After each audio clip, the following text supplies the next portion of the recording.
Hi friends, welcome to Veni's kitchen. நாம் இன்றைக்கி என்ன பார்க்க போகிறோன்னா, 1 பாட் சாம்பார் சாதம் எப்படி பண்ணலான்னு நம்ம இந்த வீடியோவில் பார்க்கலாம். அதுக்கு ஃபஸ்ட்டு ஒரு குக்கரை அடுப்பில் வச்சுட்டு 1 கப் அளவுக்கு அரிசி, 1/2 கப் அளவுக்கு துவரம் பருப்பு, 1/4 கப் அளவுக்கு பாசிப்பருப்பு நல்லா வாஷ் பண்ணி வச்சுருக்கேன், அதை சேர்த்துக்கலாம்.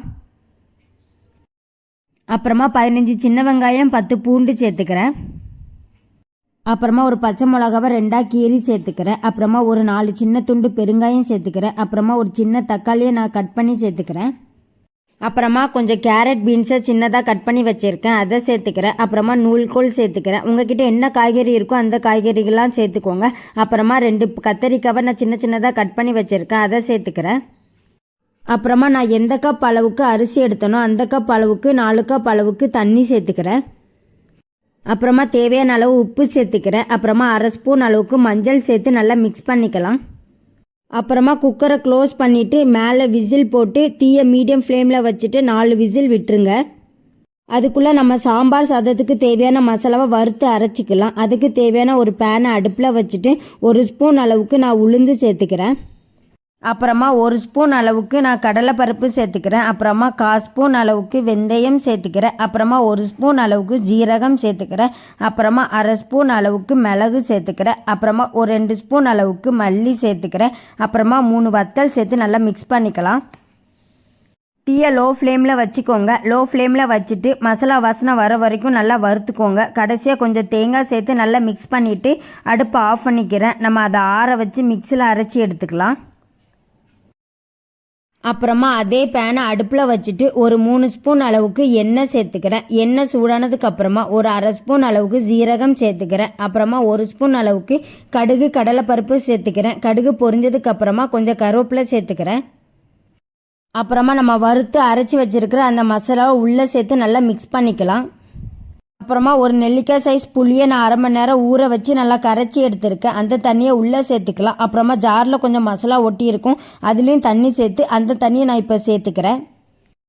ஒரு நிமிஷம் நல்லா மிக்ஸ் பண்ணிகிட்டே இருங்க, மசாலாவோட பச்சை வாசனை போகிறதுக்காக. அப்புறமா அடுப்பை ஆஃப் பண்ணிவிட்டு அதை தனியாக எடுத்து வச்சுருங்க. அப்புறமா வேறு ஒரு பாத்திரத்தை அடுப்பில் வச்சுட்டு 1 ஸ்பூன் அளவுக்கு நான் நெய் சேர்த்துக்கிறேன். அப்புறமா அதில் கொஞ்சம் கேஷ்யூ நட் சேர்த்து கொஞ்சம் கலர் மாற வரைக்கும் நல்லா மிக்ஸ் பண்ணிக்கலாம்.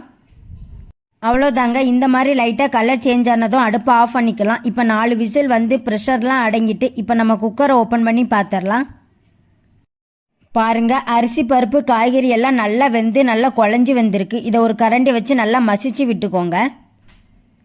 அப்புறமா அடுப்பை ஆன் பண்ணிவிட்டு தீயை லோ ஃப்ளேமில் வச்சுக்கிறேன். அப்புறமா நம்ம ரெடி பண்ணி வச்சுருக்கிற அந்த மசாலா மிக்ஸிங்கை உள்ளே சேர்த்து நல்லா மிக்ஸ் பண்ணிக்கலாம்.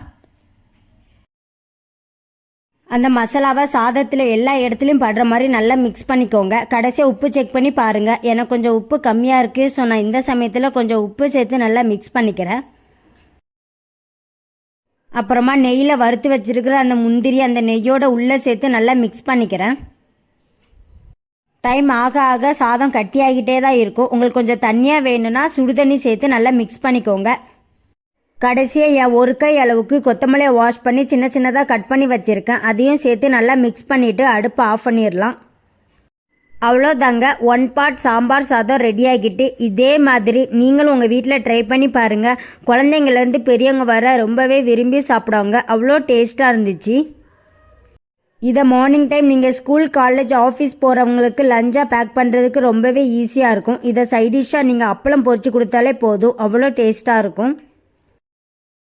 அவ்வளோதாங்க. உங்களுக்கு இந்த வீடியோ பிடிச்சிருந்தா லைக் பண்ணுங்கள், கமெண்ட் பண்ணுங்கள், வேனிஸ் கிச்சன் சேனலை சப்ஸ்கிரைப் பண்ணிக்கோங்க. பை ஃப்ரெண்ட்ஸ், நெக்ஸ்ட் வீடியோவில் பார்க்கலாம்.